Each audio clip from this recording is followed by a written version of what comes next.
Minecraft 1.20, also known as the Trails and Tales update, just released, so let's go over everything that is new in the update and what you can now do in the game. Check the description if you want to skip to your particular section.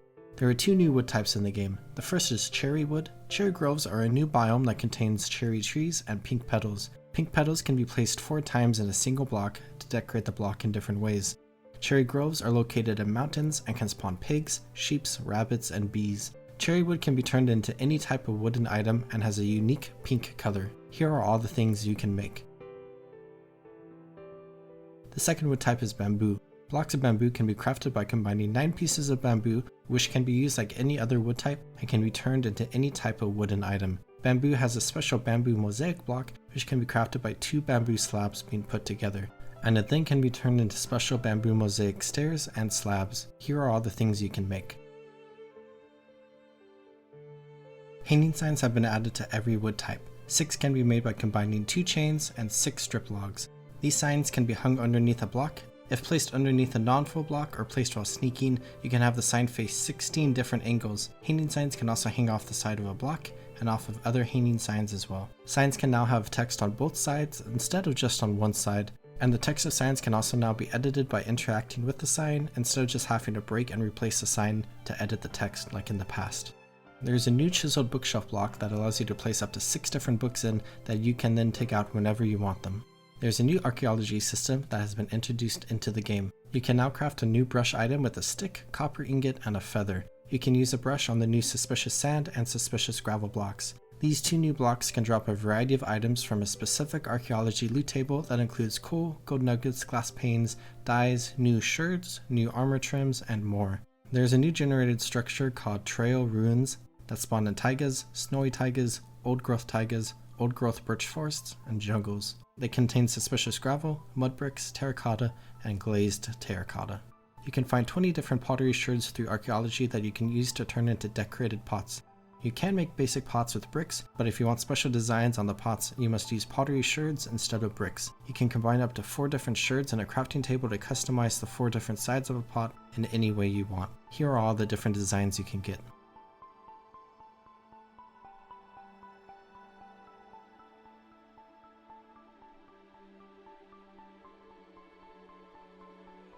There's now a new armor upgrade system in the game using smithing templates.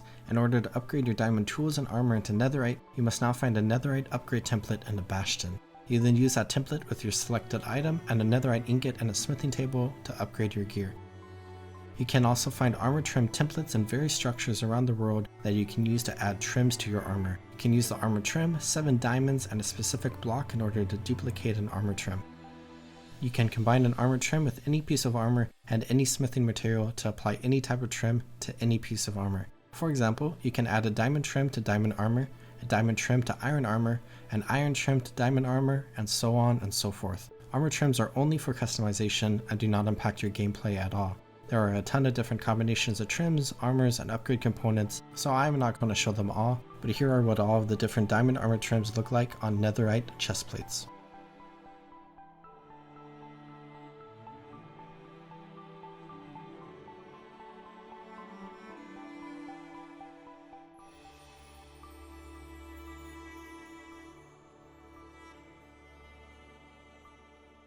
There are 2 new mobs that have been added to the game. The first mob is a camel, which can be found in desert villages, can be bred with cacti, and can have a saddle equipped to it. The camel is special because it can be ridden by 2 players, allowing one person to drive another person around the world. Camels can jump over 1.5 blocks, so you have to use extra tall fences in order to keep a camel locked up somewhere without using a lead. Camels will walk slowly but will run significantly faster when you start sprinting. You can also hold down the jump key to charge your dash ability, which will allow your camel to dash forward several blocks every few seconds.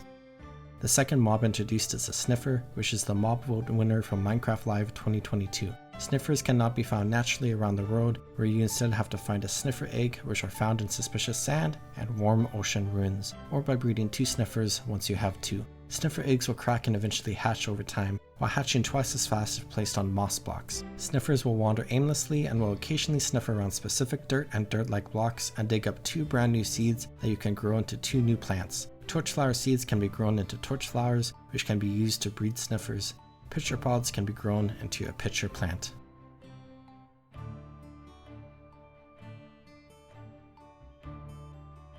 There are a few various other items that have all been introduced into the game. There's a new variant of the skulk sensor called the calibrated skulk sensor, which you can craft using 1 skulk sensor and 3 amethyst shards. The calibrated skulk sensor is a new, relatively complex redstone mechanic that allows you to filter vibrations based on frequency levels and receive redstone signals. Piglins will now drop piglin heads when they are killed by a charged creeper. The piglin head is special because it will flap its ears when powered by redstone or when a player wearing a piglin head walks around. There is a new music disc created by Aaron Kiroff titled Relic that can be found from Suspicious Gravel and Trail Ruins.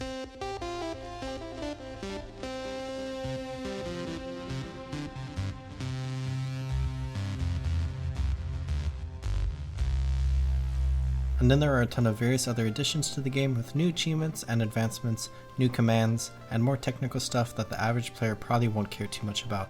If you want to see a full list of everything else added to the game, check out the link in the description. This has been everything introduced with the Trails and Tales update for Minecraft. I hope this video was helpful for you, and I hope you enjoyed watching it. Have a good one, everyone.